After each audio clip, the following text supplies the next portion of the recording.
Good morning, GCA. Hey John, glad you could make it. I was just about to start morning announcements.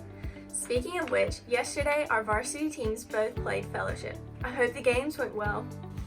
Speaking of our sports teams, tonight the soccer team plays Victory at home, and the volleyball team plays Unity away. Make sure you wish them luck. 9th through 12th grade. Remember, next week is the Spiritual Emphasis Retreat at the Anchorage. If you have not turned in all of your forms to the office yet, make sure you do so as soon as possible. Speaking of the Anchorage, hey Jonathan, why don't you tell us about your favorite memory from last year? My favorite thing to do at the Anchorage is tubing. My favorite memory is playing games with Mr. Coggins. He gets a little crazy when he's playing games.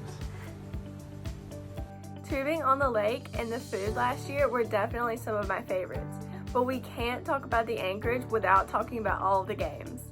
Shout out to Mr. Hagenbush for being the best human shield in dodgeball.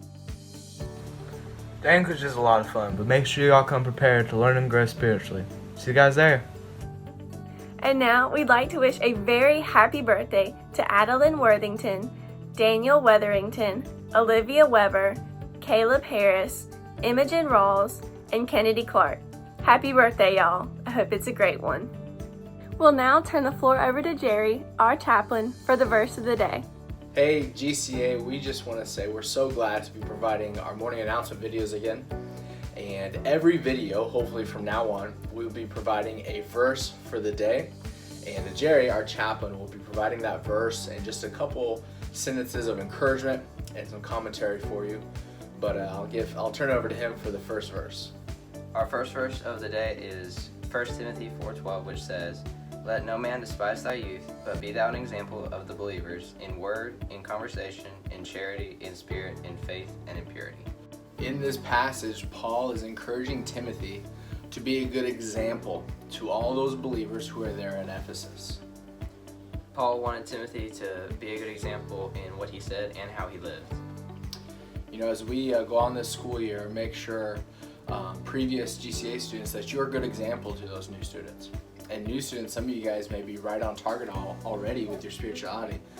Make sure we're a good example in our community and with our families and those that see us in our every single day. Let's be a good example. We have to mention that today is the 19th anniversary of the attacks on 9/11. But we won't just remember all of those whose lives were lost. We'll remember all the heroic acts of bravery by first responders that saved countless lives. Today is also National Make Your Bed Day, so as soon as you get home, make sure you make it if you haven't already. Have a great day, GCA.